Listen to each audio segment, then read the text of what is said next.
The boys took advantage of their first real snow couloir season and made me think about some couloir climbing tips as I passed them on to my boys.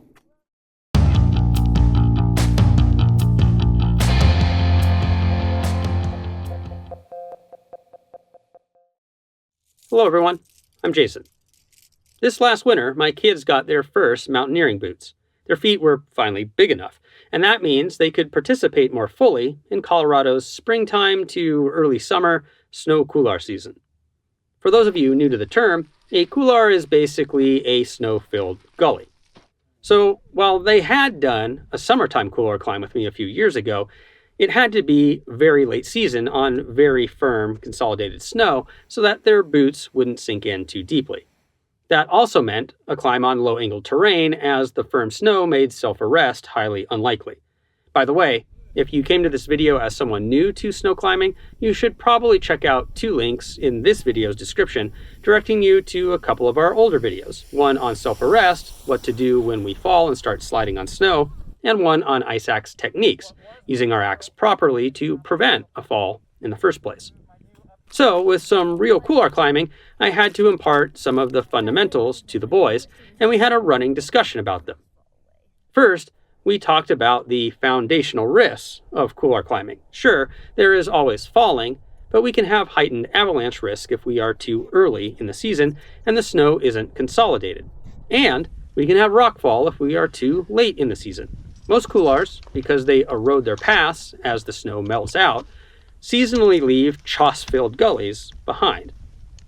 Avalanche safety is a big deal, and something far too important and nuanced to be a single point of a larger video. You can watch a different video we did that simply introduces avalanche safety basics and then directs people to resources to help them gain certified avalanche education. Rockfall safety means wearing a helmet, looking for signs of previous rockfall, staying out of fall lines, moving swiftly through those areas where rockfall may be present, and knowing how to position our body close to protecting features when rockfall does happen. Rock. What we are looking for, ideally, are freeze-thaw cycles, where high temperatures just above freezing allow the snow to wet out, compressing into itself. Then an overnight freeze helps solidify the consolidated snow. Second, we talked about aspects, the direction on the compass various climbs are facing. Since we ideally want snow conditions that aren't too firm nor too soft, we need to be conscious of how sun patterns affect those freeze-thaw cycles. For example, on the eastern edge of our Colorado Rocky Mountains, we often see our east-facing couloirs melt out earliest in the calendar because they get the morning sun. That also means east-facing couloirs come into prime condition earliest in the calendar as well. Given that the sun is hanging in the southern sky for us as May turns into June, our northern couloirs receive the least sun and so take longer to consolidate and also longer to completely melt out. Third, and speaking of the sun, regardless of the aspect of our climb, we need to be conscious of time of day and sun hit. Oftentimes, the upper reaches of a couloir will be more exposed to the sun, either by simply being higher up the mountain with less to block the sun's rays, or because gullies often get shallower as they reach the summit, meaning now rock walls, which protected the snow from melting out, are no longer protecting that snow. Overly soft snow can become miserable to climb, so we need to be in the cold, and maybe the dark, at the bottom, so that we aren't at the top when conditions turn bad. Fourth, those potentially highly variable conditions from hard all the way to soft snow, and on either low angle or steeper climbs, make crampon front point choices a bit tricky. You can watch a video we did, another link in the description, about horizontal, vertical, and monopoint crampons. Basically, the more knife-like the crampon front, the better for penetrating snow that's consolidated down to ice, or for climbing mixed snow and rock. But that type will cut through softer snow. Fifth, transition times add up. As I'm pointing out, conditions in couloir season can be highly variable. It is pretty common to approach in on frozen ground, start climbing on harder snow, top out on softer snow, and then face an approach out that is downright rotten snow, complete with post-holing, having our steps collapse below us. That means we often need to come in on boots, put on our crampons for climbing, and then might need to cache flotation, like skis or snowshoes, for the way out. And then there are the layer changes as things go from freezing to potentially sunbathe. That's a lot of time transitioning gear, so being knowledgeable, practiced, and efficient at putting that gear on and taking it off can save a lot of valuable time. As a 6th point, a major energy saver is kicking steps that work for our team. When snow softens and steps start to kick in, it can be very secure and fun climbing, but it can also be tiring. That means we often swap leads.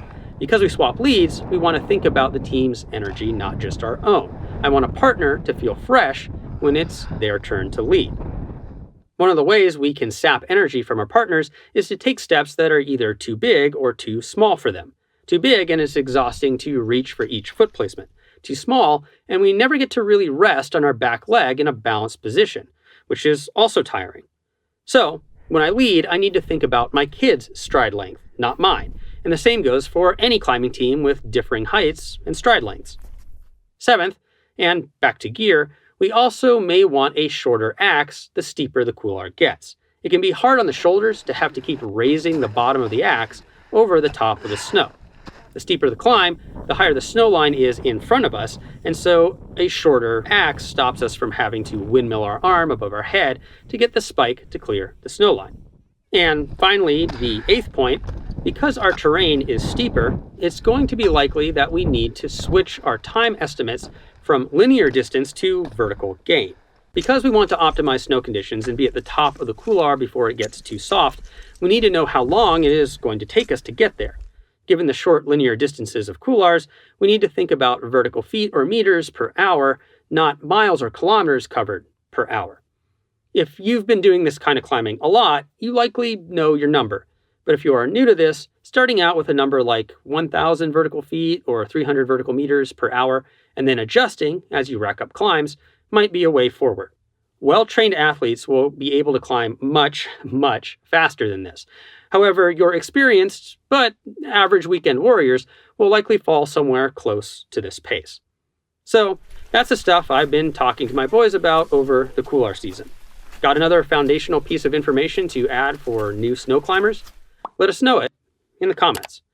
Thanks for watching this video. Please like, subscribe, and share if you want to support us. For more information, you can go to our website at www.shortguysbetaworks.com. As a supplement to this, you can watch that foundational ice axe techniques video, or maybe check out our entire ice axe series to go deep on this fundamental piece of snow climbing equipment. We'll see you next week and keep on getting more out of that big outside.